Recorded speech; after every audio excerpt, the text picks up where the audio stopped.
오늘 하나님 말씀 에베소서 5장 14절에서 18절 말씀입니다.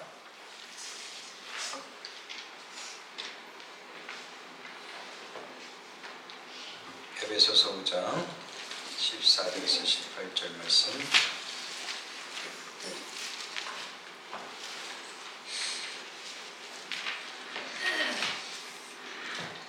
우리 한 절씩 나눠 읽겠습니다. 그러므로 이르기를 잠자는 자여 깨어서 죽은 자들 가운데서 일어나라. 그리스도께서 너에게 비추이시리라 하셨느니라.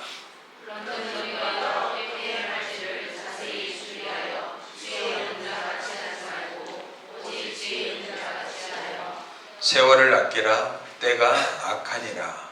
그러므로 어리석은 같이 읽겠습니다. 술 취하지 말라. 이는 방탕한 것이니 오직 성령으로 충만함을 받으라. 아멘. 우리가 성령 충만을 받아야 될 이유에 대해서 우리가 같이 말씀을 나누길 원합니다. 우리가 지난주에 기독교는 착한 사람을 만드는 종교가 아니라고 그랬어요. 윤리적이고 도덕적 인간을 만드는 게 기독교가 아닙니다. 모든 종교들은 도덕적이고 윤리적인 인간을 만들고 추구하는 게 목표예요. 그러나 기독교는요, 윤리적이고 도덕적인 사람이 아니라 성령의 사람을 만드는 게 기독교입니다. 아멘. 예, 성령의 지배를 받고 말씀의 지배를 받는 사람, 이러한 사람을 만드는 게 기독교예요. 근데 성령의 지배를 받고 말씀의 지배를 받으니까 그 사람이 윤리적으로 도덕적으로 어떻게 해요? 착한 사람이 되는 거예요. 그래서 여러분들, 우리가 항상 질문해야 될 것은 내가 지금 성령을 쫓아 살고 있는가? 성령을 따라 살고 있는가? 아니면 내 육신의 소욕대로 살고 있는가? 이걸 항상 질문하셔야 돼요. 여러분들, 예수님이 오시기 전에 시대 사람들은 예수님을 대망하면서 살았어요. 그들의 생각 속에는 항상 뭐가 있어요? 메시아가 언제 오실까? 그리스도가 언제 오실 것인가? 예수님을 대망하면서 살았던 사람들이에요. 그리고 예수님이 오셔서 성령이 오시겠다고 했는데 성령이 오시기 전까지 그들이 대망해야 될 것은 뭐예요? 성령님이 오시는 걸 기다리는 거예요. 그렇다면 지금 우리는 뭐예요? 성령 시대에 살고 있어요. 그리고 다시 오실 예수님을 기대하며 살고 있어요. 근데 여러분들 마음속에 이미 오신 그 성령님을 더 많이 의식하고 만나고 체험하면서 살아야 되는데 그 마음이 없다면 여러분들은 하나님의 백성으로서 합당하지 못한 거예요. 이미 성령이 오셨어요? 그럼 성령님을 더 많이 의식하고 더 많이 경험하고 체험해야지 우리가 이 시대를 바로 사는 거란 말이죠. 더 나아가서 예수님을 재림을 기다리면서 어떻게 해요? 살아가는 것이 오늘날 크리스찬의 자세란 말이죠.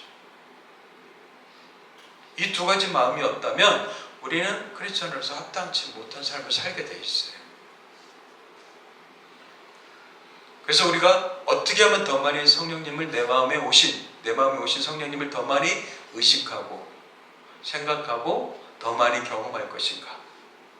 그리고 다시 오실 주님을 우리가 고대하고 기대하면서 이 땅 가운데 잠자는 자가 아닌 깨어있는 자로서 살아가는 사람들이 오늘날 크리스찬이라는 것이죠. 그래서 여러분들, 크리스찬의 삶은요, 절대로 내 힘으로 사는 게 아닙니다. 성령이 주시는 힘과 능력으로 사는 거예요. 여러분들, 내 힘으로는 절대 기독교의 크리스찬의 삶을 살아낼 수가 없습니다. 왜냐하면 크리스찬의 삶은 내 뜻대로 사는 삶이 아니라 하나님의 뜻대로 사는 삶이기 때문에 그래요. 하나님의 뜻을 이루기 위해서는 반드시 성령의 도움이 없이는 절대 그런 삶을 살아갈 수가 없어요. 그래서 성령 안에서 성령님과 함께 어떻게 하면 성령님을 따라가는 삶을 살 것인가, 이걸 우리는 생각하고 고민하면서 우리가 살아가야 된다는 것이죠. 그래야지 우리는 실제적으로 구체적으로 우리 신앙을 체험적으로 우리가 느끼면서 살아갈 수 있기 때문에 그렇습니다. 그래서 가장 중요한 것은 크리스찬의 가장 중요한 것은 성령 충만을 받는 거예요. 성령 충만하지 않고서는 절대 주님의 뜻을 이룰 수 없기 때문에 그래요. 그래서 여러분들이 하루에 시작하면서 기도 제목의 첫 번째 기도 제목은 성령 충만이에요. 성령 충만을 받아야지만 우리가 주님의 길을 걸어갈 수 있기 때문에 그렇습니다. 그렇다면 왜 우리가 성령 충만을 받아야 되는가? 오늘 말씀에서 그것을 아주 정확하게 얘기해 주고 있어요. 우리가 잘 아는 말씀이죠. 술 취하지 말라. 이는 방탕한 거예요. 술은 방탕과 연결되어 있어요. 그리고 더 나아가서 어떻게 해요? 성령 충만을 받으라. 이건 약속의 명령이에요. 명령이에요. 그럼 여러분들 성경은 약속과 명령으로 이루어졌다고 그랬죠? 약속은 우리가 기다리는 거예요. 명령은 뭐예요? 순종하는 거예요. 그 성령 충만을 받으라 명령하셨기 때문에 뭐예요? 우리는 그의 말씀에 순종하면서 그 길을 따라가야 되죠. 그래서 제일 먼저 여러분들 하루 시작하면서 그렇게 기도하세요. 하나님, 오늘도 성령 충만하게 성령의 인도하심을 따라 살게 도와주옵소서. 만나야 될 사람 만나게 하시고 또 나의 삶을 통해서 주님의 영광이 나타나게 해주십시오. 성령님이 우리 삶을 그렇게 이끌어 가신단 말이에요. 근데 오늘 말씀에 성령 충만해야 될 이유를 세 가지로 얘기해 주고 있어요. 먼저 14절 한번 다시 한번 보십시오. 그러므로 이르기를 잠자는 자여 깨어서 죽은 자들 가운데서 일어나라. 그리스도께서 너에게 비추이시리라. 우리가 성령 충만해야 될 이유가 무엇입니까? 영적으로 깨어있는 자가 되기 위해서요. 왜요? 영적으로 성령 충만하지 않으면 사람들은 뭐예요? 성경에서 잠자는 자라고 얘기하고 있어요. 근데 여러분들 14절 말씀은요, 우리가 이렇게 번역되어 있지만 원래 원어를 보면 이거는 하나의 시나 찬송이에요. 그 당시의 사람들이 시나 찬송으로 불려지는 거예요. 제가 새해를 준비하면서 우리 공동체가 말씀 암송을 했으면 좋겠다. 그래서 제가 우리 가족부터 먼저 시작하고 있어요. 카톡방에다가 하루하루 말씀을 이렇게 올려놓고 아침에 올려놓고 그것을 외워갖고 저녁 때 이제 같이 외우는 거예요. 그래서 오늘 아침에 교회로 오는데 노래가 되더라고요. 그래서 그걸 녹음을 했어요. 그래서 시편 119편 103절 말씀인데 주의 말씀의 맛이 내게 어찌 그리 단지요 하면서 이제 그 말씀을 곡을 붙여갖고 제가 이렇게 만들었어요. 그랬더니 곡을 붙이니까 외우기가 더 쉬워지더라고요. 그래서 말씀을 한 절 한 절 외우면서 말씀의 지배를 받아야겠다. 그 의식적으로 말씀을 암송해야겠다 하니까 하루 종일 어떻게 해요? 그 말씀이 계속 떠오르는 거예요. 그렇지 않으면 잡다한 생각들이 내 생각을 지배를 해요. 쓸데없는 생각이. 그래서 이쪽 갔다 저쪽 갔다 우주 갔다 미국 갔다 아프리카 갔다 막 왔다 갔다 막 생각이 오만 잡생각들이 나를 지배해요. 근데 말씀을 암송하니까 말씀이 나를 이제 지배하기 시작하더라고요. 근데 이 좋은 걸 왜 여태껏 안 하고 있었지? 신학대학원 다닐 때는 막 하루에 그냥 막 20절씩 막 외워가면서 막 1000구절 이상을 그렇게 외웠었는데 왜 지금은 안 하고 있지? 그러니까 의식하지 않으니까 그냥 시간을 흘려버린 거예요. 그래서 안 되겠다 싶어서 애들한테 우리 가족 카톡방이 있는데 걷다가 이제 딱 올려놓고 선언을 했어요. 같이 말씀을 암송하자. 그래서 하루에 한 절씩 1년이면 365구절이니까 최소한 309절 외우자. 그래서 여러분들도 준비하십시오. 그래서 우리가 해년마다 자녀들한테 줄 수 있는 게 이게 최고더라고요. 그들의 상황과 삶 속에 하나님의 말씀이 성령을 통해서 그들을 가르쳐주고 그들을 이끌어줄 거예요. 근데 말씀이 들어가 있어야지 성령께서 그것을 깨우치고 우리를 각성시키죠. 말씀이 없는데 어떻게 각성시키겠어요? 그래서 여러분들 말씀을 한 절씩 한 절씩 이렇게 외우는 훈련하십시오. 그럼 치매도 안 걸릴 줄 믿습니다. 우리가 갈수록 암기력이 떨어지잖아요. 암기력이 떨어진다는 것은 집중력이 떨어진다는 거예요. 나이 들어가니까 점점 집중력이 떨어지는 거예요. 그리고 뇌세포는 죽어가니까 아는 단어도 다 뭐였더라? 생각이 안 나요. 여러분들 계속해서 이제 암송하는 훈련을 했으면 좋겠어요. 규장출판사에 여운학이라는 장로님이 계셔요. 그분은 40대 예수 믿었어요. 그래서 규장출판사를 이제 세우게 되는데 그때부터 그분은 말씀 암송하기 시작해갖고 돌아가실 때까지 끊임없이 암송 훈련을 통해서 그리고 수많은 또 교회에 그런 영향을 미쳤어요.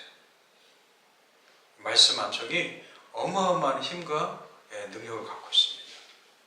그래서 여러분들이 매일 조금씩 이렇게 말씀을 암송해 갔으면 좋겠어요. 오늘 말씀 보니까 14절은요 시와 찬송 그렇게 돼 있어요. 그 당시에 찬송가예요. 찬송가. 그래서 잠자는 자여 깨어서 죽은 자들 가운데 서서 일어나라. 그러니까 우리가 부르는 찬송처럼 그 당시에 부르던 찬송이었단 말이에요. 그 당시 크리스찬들에게 회자되는 찬송이에요. 그래서 뭐라고 그래요? 잠자는 자요. 죽은 자들 가운데서 일어나. 그렇죠. 우리는 이미 죽음에서 깨어난 사람들이에요. 부활을 경험한 사람들이에요. 누굴 통해서? 예수님을 통해서요. 그러니까 우리는 이제 더 이상 죽은 자들이 아니에요. 근데 여러분들 잠자는 게 죽은 것과 비슷하죠? 예. 근데 우리가 성령 충만이지 않으면 잠자는 자와 똑같다는 거예요. 그리고 죽은 자들처럼 똑같이 그렇게 누워있단 말이에요. 잠자고 있으니까 죽은 자들처럼 보인단 말이죠. 근데 거기서 어떻게 해요? 일어나라! 이렇게 얘기하고 있어요. 예수 믿는 사람들은 잠은 잘 수 있지만 죽은 사람은 아닙니다. 하지만 계속 잠자서는 안 되죠. 아침에 해가 뜨면 빛이 비치면 어떻게 해요? 일어나야 되죠. 우리가 일어날 근거가 무엇입니까? 예수 그리스도의 빛이 비춰주기 때문에. 예수님의 빛이 우리를 항상 비춰주고 있기 때문에 우리가 깨어있으라는 거예요. 깨어있어야지 우리는 빛된 자녀로서의 삶을 살 수 있기 때문에 그렇습니다. 에베소 5장 8절에 이렇게 얘기하고 있어요. 너희가 전에는 어둠이더니 이제는 주 안에서 빛이라. 누구 안에서? 주 안에서 빛이에요. 그럼 빛의 자녀들처럼 행하라. 그럼 잠자는 자는 빛의 자녀들처럼 행할 수 있어요? 없어요? 없지요. 그래서 빛의 자녀들처럼 행할 때 빛의 열매를 맺게 돼 있는데 그 빛의 열매가 뭐예요? 착함과 의로움과 진실함이라는 거예요. 오늘 운영 씨가 산에서 이렇게 키위라고 해요. 한 상처를 다 주셨어요. 너무 실하고 맛있겠더라고요. 아직 덜 익었는데 여러분들 다 익으면 하나씩 맛보이겠습니다. 모든 나무마다 이런 열매를 맺게 되는 거예요. 그럼 우리 크리스찬들은 뭐예요? 빛의 열매를 맺어야 된단 말이에요. 근데 깨어 있어야지만 맺을 수 있단 말이에요. 깨어 있지 못하면 맺을 수가 없단 말이에요. 근데 어떤 열매를 맺어요? 모든 착함, 의로움, 진실함. 여러분들 이 마음이 우리를 지배하잖아요. 마음이 평안해져요. 마음에 기쁨이 있어요. 마음에 하나님의 생명력이 있단 말이에요. 근데 세상은 어떻습니까? 어둠이기 때문에 이 마음이 없는 거예요. 그래서 자기중심적이 이기적이 되어서 세상 가운데 어떻게 해요? 진실과 의로움과 착함을 다 상실하고 욕심대로, 욕망대로, 자기 욕구대로 살아가는 거예요. 그래서 그런 세상 가운데 우리 크리스찬이 살아가니까 힘든 거예요. 아니 좀 나는 착하게 살고 싶은데, 의롭게 진실하게 살고 싶은데 세상이 나를 가만히 두지 않는단 말이죠. 그래서 세상살이가 힘든 거예요. 그런데요, 성령이 내 안에서 충만히 거하잖아요. 이렇게 살아갈 수 있는 힘과 능력과 지혜를 주실 줄 믿습니다. 성령님이 우리 안에서 그 역할을 하시는 거예요. 나는 착한 사람이 아닌데? 착한 열매를 맺기 시작한단 말이죠. 나는 의로운 사람이 아닌데? 의로운 열매를 맺기 시작해요. 또 진실하지 못했는데 내 삶 가운데 어떻게 진실함이 생기기 시작한다. 그러면서 내 마음에 어떻게 해요? 기쁨과 즐거움과 생명력이 넘치게 된단 말이죠. 여러분들, 우리는 항상 상실해 봐야지 그것의 소중함을 알아요.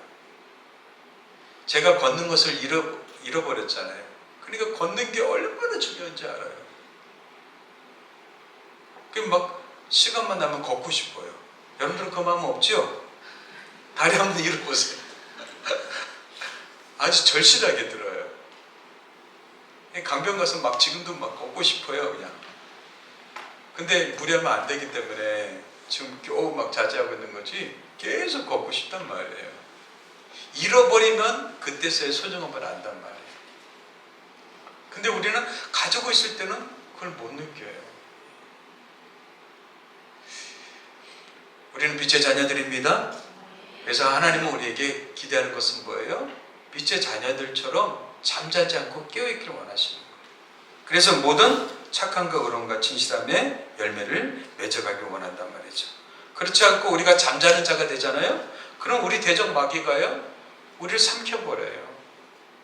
그래서 죽은 자들처럼 계속 잠자게 만든단 말이죠. 근신하라 깨어라, 너희 대적 마귀가 우는 사자같이 두루다니며 삼킬 자를 찾나니. 근신하라 깨어라, 이 말은 뭐예요? 보초를 서고 경계를 게으리하지 말라는 거예요. 최전방에서 여러분들 군인들이 24시간 경계 근무를 서고 있죠. 적의 동태를 살피면서요, 근무를 서고 있어요. 잠잘 수가 없어요. 경계하고 깨어있는 거죠. 마찬가지로 영적으로 각성해 있으라는 거예요. 근데 우리가 세상 살다 보면 그런 생각을 다 놓치고 잃어버리잖아요. 근데 여러분들 의식해야 돼. 생각해야 돼. 나는 하나님의 사람이고 빛의 열매를 맺어야 돼. 나는 잠자서는 안 돼. 깨어 있어야지. 그래서 믿음을 굳건하게 해서 그를 대적하라고 얘기하고 있어요. 끊임없이 사단은 우리를 쓰러뜨리고 넘어뜨려서 잠자는 자로 만들기 때문에. 성령 충만해야 될 이유는 무엇입니까? 우리가 잠자지 않기 위해서. 영적으로 잠자지 않기 위해서. 영적으로 깨어 있어야 되기 때문에.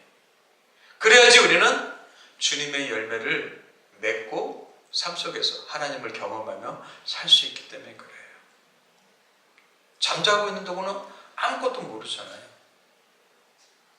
여러분들이 영적으로 잠자고 있으면 성령의 역사와 하나님의 일을, 예수 그리스도께서 우리 삶 가운데 행하시는 일들을 전혀 경험하지 못하고 사는 거예요. 영적으로 깨어 있으십시오. 그러기 위해서는 성령 충만해야 돼요. 그래서 성령 충만을 위해서 여러분들이 기도하셔야 돼요. 아멘? 크리스찬의 삶은 절대로 내 힘으로 사는 삶이 아닙니다. 그래서 우리한테 성령을 보내주신 거예요. 성령을 통해서 사는 삶이 크리스찬의 삶이에요. 두 번째요, 15절 보세요. 그러즉 너희가 어떻게 행할지를 자세히 주의하여 지혜 없는 자같이 하지 말고 오직 지혜 있는 자같이 하여. 뭐예요?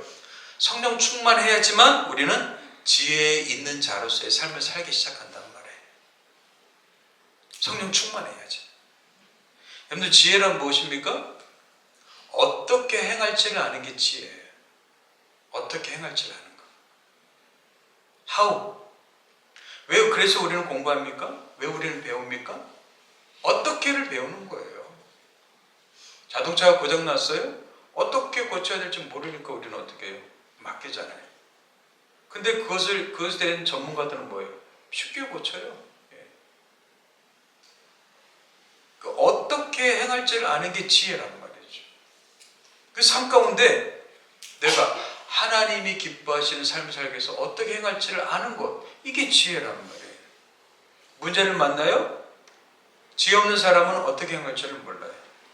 그래서 그것 때문에 많은 손해를 입을 수도 있어요. 어떻게 행할지를 모르기 때문에. 근데 어떤 사람은 어떻게 행할지를 알기 때문에 그것에 손해보지 않고 어떻게 해요? 이익을 얻는 사람들이 있단 말이죠. 그래서 어떻게를 배우는 게 지혜예요. 근데 세상에서 배우는 지혜는 뭐예요? 처세술이에요, 처세술. 근데 우리는 하나님의 지혜를 배워야 돼요. 지금. 하나님의 지혜는 우리를 거룩하게 만들어줘요. 그래서 지혜가 있는 사람은 문제가 아니죠. 그 문제를 풀 수 있는 지혜가 있기 때문에. 근데 지혜가 없는 사람은 문제 앞에 자기 자신이 무능 척감을 깨닫게 시작하는 것이죠. 그래서 그 문제를 해결함으로 해서 그 사람이 참 지혜로운 살아가는 걸 알 수 있게 되죠. 하나님은 우리가 성령 충만해서 하나님의 지혜로 인생의 문제를 풀어가길 원하셔요. 우리 삶에 주어진 문제를 풀어가길 원하신단 말이에요. 성령께서 우리에게 뭘 주셔요? 지혜를 주셔요. 성령님은 어떤 분이십니까? 이사야 11장 2절 말씀 한번 같이 읽어보겠습니다. 시작. 그의 위에 여호와의 영 곧 지혜와 총명의 영이요 모략과 재능의 영이요 지식과 여호와를 경외하는 영이 강림하시리니. 메시아에게 임한 영인데 여호와의 영, 하나님의 영이 어떤 분이신가를 얘기해주고 있어요. 지혜와 총명의 영, 그 다음에 모략과 재능의 영. 우리에게 주신 그 재능들을 어떻게 해요? 더 잘 활용할 수 있게끔 성령 충만하면 그런 능력이 생긴단 말이에요. 더 나아가서 지식과 여호와를 경외하는 영이라고 얘기하고 있어요. 이 성령님을 우리에게 주셨어요. 성령이 없으면 절대 우리는 예수를 주로 고백할 수 없다고 그랬죠? 하나님을 아버지라고 고백할 수 없어요. 그렇다면 이미 여러분들 안에 누가 계셔요? 성령이 계셔요. 아멘? 성령이 있는지 없는지 모르겠는데요. 여러분들 성령님을 바람에 비유했잖아요. 바람이 지나가면 흔적이 남는다고 그랬잖아요. 그 흔적이 뭐예요? 하나님을 아버지라고 부르는 게 자연스러워지는 거예요. 예수님을 주님이라고 고백하는 게 자연스러워지는 거예요. 예수님의 십자가 부활이 믿어지면은 여러분들은 이미 성령이 계신 거예요. 성령이 역사하셨기 때문에 그게 믿어지는 거예요. 그게 없으면 절대로 안 믿어져요. 세상 사람들한테 물어보세요. 믿어요? 절대 안 믿어요. 근데 성령이 내 안에 오시면 그게 다 믿어진단 말이에요. 근데 실제적으로 구체적으로 삶 가운데 경험하기 위해서는 어떻게 해요? 성령 충만해야 된단 말이에요. 성령 충만해야지만 성령님이 정말 내 안에 계시구나, 내 삶 가운데 이렇게 역사하시구나, 일하시려구나, 이걸 깨닫기 시작한단 말이죠. 더 나아가서 그 성령께서 어떻게 해요? 우리에게 하나님의 지혜를 부어주신단 말이에요. 그래서 성경에는 하나님의 지혜를 받아서 어떻게 해요? 문제를 풀어간 사람들이 굉장히 많죠. 요셉 보세요. 요셉은요, 하나님의 지혜를 어떻게 해요? 수많은 사람들을 먹여 살렸어요.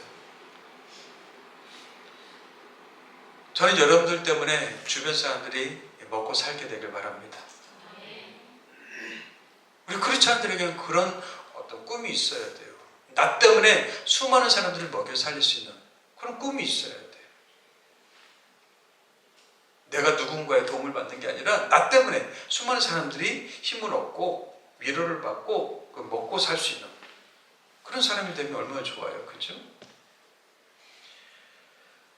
살아가면서 참 우리가 필요한 것은 지혜죠. 지혜가 참 중요한 것을 더 깨닫게 됩니다. 그래서 우리는 이 지혜를 어떻게 해요? 구하셔야 돼요. 야고보서 1장에서 그러죠? 같이 읽겠습니다. 시작. 보혜사 아버지께서 내 이름으로 보내실 성령, 그가 너희에게 모든 것을 가르치고 내가 너희에게 말한 모든 것을 생각나게. 보혜사가 누구예요? 돕는 자라고 그랬죠? 우리 안에 오신 성령님께서 어떻게 해요? 가르치시고 생각나게 하신다는 말이에요. 근데 성령님은 진리의 영이라고 그랬어요. 진리가 내 안에 있어야지 생각나죠. 어렵고 힘들 때, 낙심하고 절망할 때, 아무것도 안 보이고 캄캄할 때 멍 때릴 수가 있어요. 근데 성령님께서 어떻게 해요? 말씀을 탁 떠올리게 하면서 우리를 하여금 어떻게 해요? 힘을 불어넣으신단 말이에요. 없던 의지가 생기고요, 없던 소망이 생기기 시작한단 말이에요. 그래서 말씀이 너무 중요한 거예요. 너무 중요해요. 휘발유를 넣지 않고 어떻게 차가 달려갈 수 있겠습니까? 우리 우리 안에 말씀 없이 어떻게 성령께서 우리 가운데 역사하시겠어요? 그래서 자꾸 말씀을 집어넣으세요. 그러면 성령께서 어떻게 해요? 그 말씀을 통해서 우리를 가르치고 생각나게 하실 거예요. 그리고 우리는 하나님께 구하여야 되죠. 너희 중에 누구든지 지혜가 부족하거든 모든 사람에게 후히 주시고 꾸짖지 아니하시는 하나님께 구하라. 후히 주신다고 그랬어요. 그리고 꾸짖지 아니하신다고 그랬어요. 그 지혜는요 하나님께 구하셔야 돼요. 그러면 성령께서 우리에게 가르치고 우리를 생각나게 하시고 우리를 지혜로운 사람으로 만들어 주신다는 것이죠. 우리는 이 시대의 지혜로 사는 사람들이 아닙니다. 하나님의 지혜로 사는 사람들입니다. 그래서 하나님의 지혜로 우리 자신을 잘 갖고 가는 그런 멋진 하나님의 사람 되길 바랍니다. 그러기 위해서는 성령 충만하셔야 돼요. 열왕기상 3장에 보면은 전무후무한 지혜를 받은 솔로몬의 얘기가 나오고 있어요. 그는 하나님께 일천번제를 드리고 있어요. 하나님 앞에 기도하죠. 어떻게 기도합니까? 이렇게 기도하고 있어요. 나의 하나님 여호와여, 주께서 종으로 종의 아버지 다윗을 대신하여 왕이 되게 하셨사오나 종은 작은 아이라 출입할 줄 알지 못하고. 솔로몬이 하나님 앞에서 겸손하게 고백하고 있어요. 종은 작은 아이입니다. 출입할 줄은 모릅니다. 주께서 택하신 백성 가운데 있나이다. 그들은 큰 백성이라 수요가 많아서 셀 수도 없고 기록할 수도 없사오니 누가 주의 이 많은 백성을 재판할 수 있사오리까 하면서 하나님 앞에 이제 요청하는 거예요. 듣는 마음을 종에게 주사 주의 백성을 재판하여 선악을 분별하게 하옵소서. 우리는 솔로몬이 지혜를 구했다고 생각하는데 아니에요. 사람들의 말을 경청할 수 있는 마음, 그래서 그것을 선악을 분별할 수 있는 마음, 자기 기준의 선악이 아니라 하나님의 기준의 선악이죠. 이걸 달라고 하나님 앞에 기도한 거예요. 근데 그 기도가 뭐예요? 그 말씀, 그 기도가 주의 마음에 든지라. 아멘. 저는 여러분들의 기도가 하나님의 마음에 들게 되길 좀 축복합니다. 내 마음에 드는 기도가 아니라 우리는 보통 내 마음에 드는 기도를 해요. 그죠? 그래서 나를 위해서 막 기도해요. 근데 하나님의 마음에 드는 기도를 하셔야 돼요. 하나님이 흡족해 하시잖아요. 그래서 하나님이 이 기도에서 어떻게 응답하시냐면 이렇게 응답하십니다. 오직 송사를 듣고 분별하는 지혜를 구하였으니. 그러니까 솔로몬의 기도를 하나님은 어떻게 들으셨어요? 송사를 듣고 분별하는 지혜. 그래서 여러분들 우리는 솔로몬이 지혜를 구했다고 이렇게 얘기하는데 사실 분별하는 마음이죠. 근데 분별하는 마음이 지혜인 거예요. 그죠? 큰 지혜 속에 담겨져 있는 거죠. 내가 내 말대로 하여 내게 지혜롭고 총명한 마음을 주노니. 하나님이 어떤 마음 주셨어요? 지혜롭고 총명한 마음. 누구를 통해서요? 성령님을 통해서요.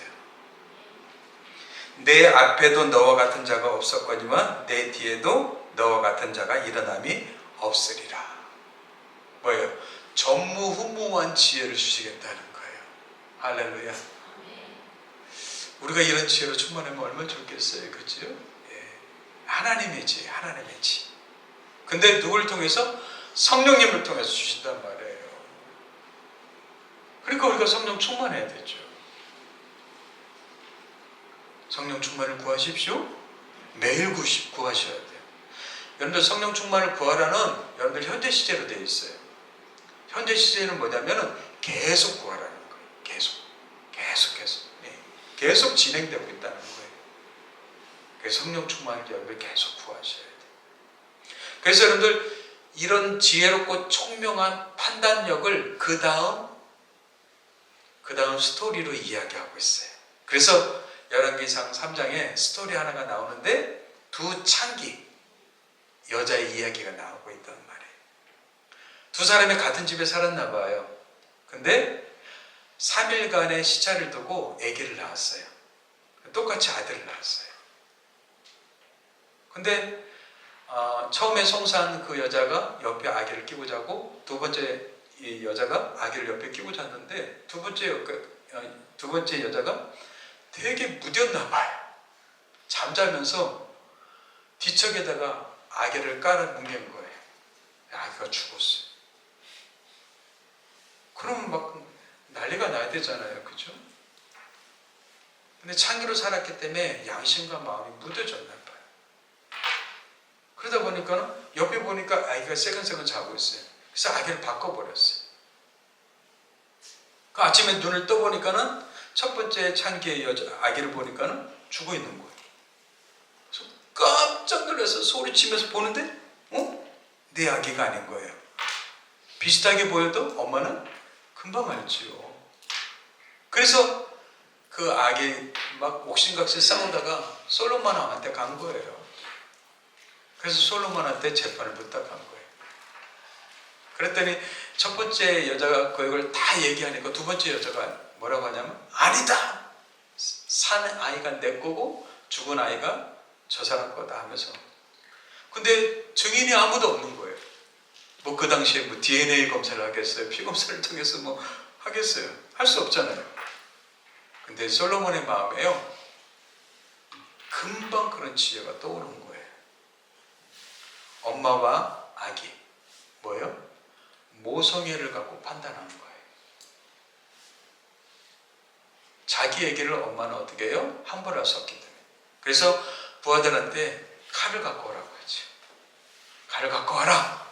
그래서 저 아이를 반을 딱 잘라서 반은 이쪽 창기에게 주고 반은 이쪽 창기에게 줘라.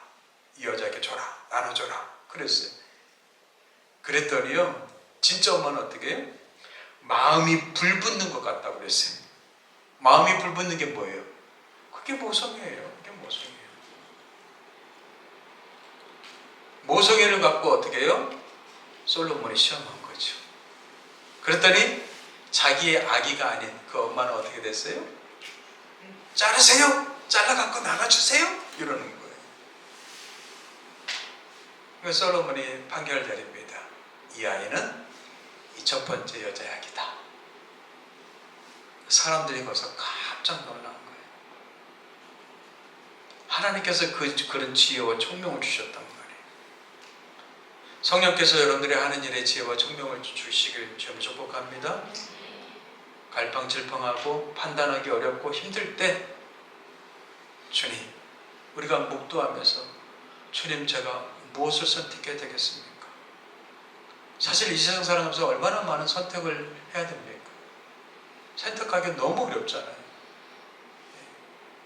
그럴 때 우리가 잠시 기도하면서, 다니엘처럼 기도하면서, 주님, 제가 무엇을 선택하는 것이 주님께 합당하고 주님께 영광을 돌리는 것입니까? 우리가 물으면서 우리가 선택해 나간다면 성령님께서 우리에게 올바른 선택으로 이끌어 가실 줄 믿습니다. 이런 송사의 재판의 결정을 보고 사람들이 뭐라고 얘기했냐면 이렇게 반응했어요.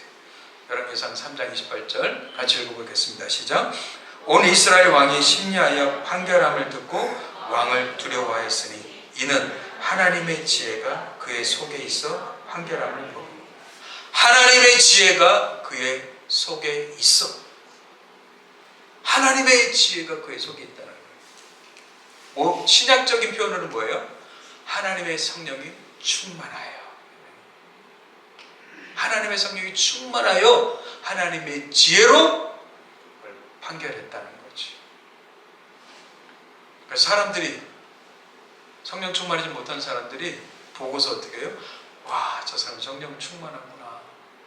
이게 보였다는 거예요. 우리에게도 이런 지혜가 있게 되길 주님으로 축복합니다. 세상 사는 지혜도 중요합니다. 더 중요한 건 하나님의 지혜입니다. 하나님의 지혜로 충만하게 해서 우리가 성령 충만해야 될 줄 믿습니다. 마지막으로 세 번째요. 또 17절을 보세요. 그러므로 어리석은 자가 되지 말고 오직 주의 뜻이 무엇인가 이해하라. 우리가 왜 성령 충만이 필요합니까? 주의 뜻을 이해하기 위해서요. 주의 뜻을 이해하기 위해서. 우리가 그렇게 묻죠. 하나님의 뜻이 무엇입니까? 크리스찬이라면 반드시 그런 질문을 할 거예요. 하나님의 뜻이 무엇입니까? 잠자는 자는 여러분들은 알 수가 없죠. 근데 깨어있는 자는, 그리고 하나님의 지혜를 가진 자는 하나님의 뜻을 우리가 이해하고 파악하기 시작한단 말이에요. 그래서 주의 뜻을 이해하기 위해서 우리가 성령 충만이 필요한 거예요. 왜 그렇습니까? 사람의 일은요, 사람의 속에 있는 영외에는 알 수가 없어요. 마찬가지로 하나님의 일도 하나님의 영외에는 아무도 알지 못한다고 하고 있습니다. 걔가 어떻게 사람의 마음을 알 수가 있겠습니까? 그냥 반가워만 할 뿐이지. 걔가 나의 근심을 알아요? 나의 염려를 알아요? 물론 주인이 어떻게 해요? 슬퍼하고 있으면 옆에 와서 그냥 하면서 이제 위로할 뿐이지 내 근심과 생각을 꿰뚫어 볼 수 없잖아요. 마찬가지로 우리도 하나님의 마음을 알 수가 없어요. 하지만 성령 충만하면 성령께서 어떻게 해요? 내 마음속에 하나님의 마음을 알게 하시고 깨닫게 하신단 말이죠. 그래서 하나님의 성령 충만한 사람들은요, 하나님의 마음을 갖고 사는 사람들이에요. 그래서 사도 바울은 이런 얘기했습니다. 같이 읽겠습니다. 시작. 누가 주의 마음을 알아서 주를 가르치겠느냐. 그러나 우리가 그리스도의 마음을 가졌느냐. 예, 사도 바울은 성령 충만하니까 뭐예요? 그리스도의 마음을 가졌다고 얘기하고 있어요. 사실 여러분들, 제가 성경을 가르치지만 성경을 가르치는 게 아니에요. 지식을 가르치는 게 아니에요. 하나님, 성경 속에 담겨진 하나님의 마음을 가르치는 거죠. 여러분들 마찬가지예요. 누군가 성경을 가르쳐주고 말할 때 성경 지식을 가르치는 게 아니란 말이에요.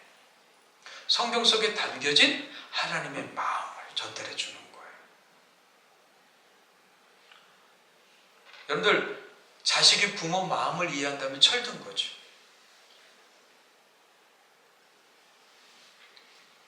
어제 저녁에 한 엄마가 장애아이 2명 키우고 또 3명인가요? 그리고 좀 정상인 아이 1명이 나오는 그 다큐 프로그램인데, 초등학생인데 엄마의 어렵고 힘든 마음을 지가 위로하더라고요. 눈물이 나요. 지금 나이는 부모로부터 사랑을 받을 나이인데 일찌감치 철이 들어갔고 엄마를 위로하고 엄마의 마음을 이해하더라고요.